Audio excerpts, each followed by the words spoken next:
Hey everybody, I'm about to take you through how to use the class settings in the new Google Classroom. This is a brand new feature that was just updated this past August, and it's really handy because it's where you can really customize what's going on in your classroom. So let's take a look. Make sure you're inside your classroom at classroom.google.com. So once I'm inside my classroom, one of the things you're going to notice is that there's a gear in the upper right-hand corner that was never there before. When I click that gear, it does open up my class settings.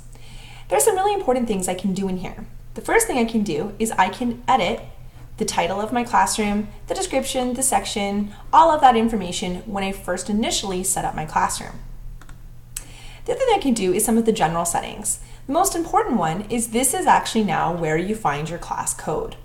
Notice here this very nice and tiny class code. There's a little drop-down arrow right beside it. Couple of things we can do. First of all, the best thing ever, display. This is how I can display my code nice and large in my classroom in order for my students to be able to join. The other thing that I can do if I wanted to is I can also copy the code, which just puts it on my clipboard. Now this is easy to paste onto, say, your Google site or a class newsletter or anything you're working on. I can reset the code. This will give me a different letter and number sequence. Perhaps I didn't want that particular one I had, and so now that's changed it just to make it perhaps a little easier, a little more readable. Just note that all codes in the Google Classroom are lowercase letters and numbers. And the next thing that we can do is we can also disable. So if you don't want anybody to be able to join the classroom anymore via the code, you can go ahead and make sure that that's no longer functional. One of the most important things to note in the class settings is that this is where you control who can actually post content in your stream.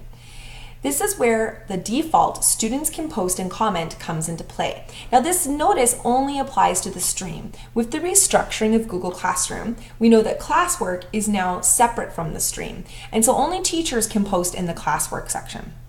The stream is where there can be an ongoing conversation and some sharing of information. I like to have the stream on if you have students wanting to be able to perhaps share different projects, content and ideas, being able to generate some discussion for group work. The default is students can post and comment. Remember that kids need to actually be taught the digital citizenship of online communication and collaboration. So the first time you leave it on, it can turn into an instant messaging nightmare. So make sure that you have the conversation of what is appropriate, what is helpful, what is academic. A bunch of emojis and, hey, what's up, isn't exactly what we need in our Google Classroom, especially if you have notifications turned on. This can get annoying really fast. So once you've had that digital citizenship conversation, you can go ahead and decide. Now you can also change this day to day. Don't feel like once you set it, that's it. You can also say, actually, I don't need students posting content, but I do want them to be able to comment. That way they can help each other. They can make sure that if there's a question, they can ask it. Often what's really nice is you've got the keener that will go on there and will answer a few things for you if you're not too busy to be able to do that. But it is nice for students to be able to ask for some clarification in that class comment setting, or just even for you to be able to post maybe a video or an image and have a conversation about it. It is really nice. So think about that. The other setting is that you can set it for is so that only teachers can post and comment. It's locked down. It's simply a viewable place for that information. You're the professional, it's your classroom, you get to decide. And like I said, you can change it on a day-to-day basis. Now, if you're a little bit worried that you have a particular student that maybe is the one that is unable to handle this at this point, you don't have to turn off the settings for everybody because of one. I'm going to show you in the next lesson, in our people lesson, how we can make sure perhaps that one student has some different commenting settings than the entire class. So this is something that can be individualized.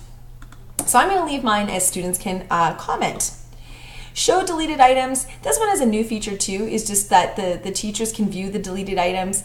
I've never found a need yet to need my deleted items, so that's just one of those things. The next piece is where people get a little confused. It's the Guardian email summaries. Again, we're going to cover Guardians in the People tab in our next lesson.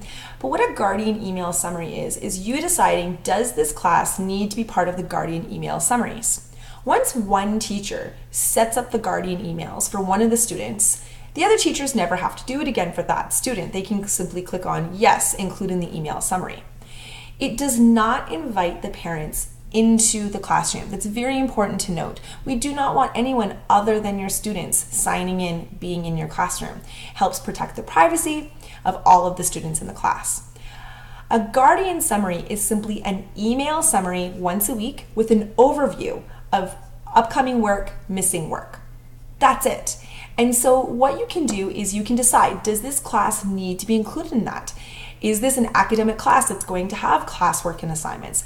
Maybe this is a Google Classroom that's for a sports team or a club, or maybe a small group project. You don't need to have it included in the email summary. You can decide that and you can opt your class in or out. And this is where you would decide to do that. So in here you can see Guardian Summaries. Do I want this class included? I have mine turned on. But there's See Example.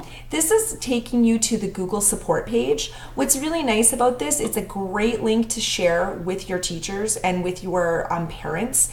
They're simply only going to see missing work, upcoming work, and class activity. They're not going to see any of the comments, any of the marks, or any of the actual work in the classroom. It really is just an overview of the different classrooms. That is it. So you can decide if you want your classroom included in this. That's it. That is the email summary for you. Now, what I would like you to do, this is a little bit of your challenge if you'd like to, is I invite you, if you would like, to join our Google Classroom, because the rest of the lessons you would be able to see what the view looks like as a student. So we hope throughout the rest of this course that you have a classroom that you're building as a teacher to be able to work on and practice the skills we're showing you, but then also join my classroom as a student so you can see what those same things look like from the perspective of a student and being able to see some of that workflow. So I'm going to display the code for you. I'm also going to post it here on our site just below this video. Please feel free to join our Google Classroom as a student. So our class code is 47VU61. And don't forget, if you're joining a classroom, what you're doing is you're going back to your main menu, and you'll see that plus button in the top right-hand corner, and you'll see how you can join a class just like a student would.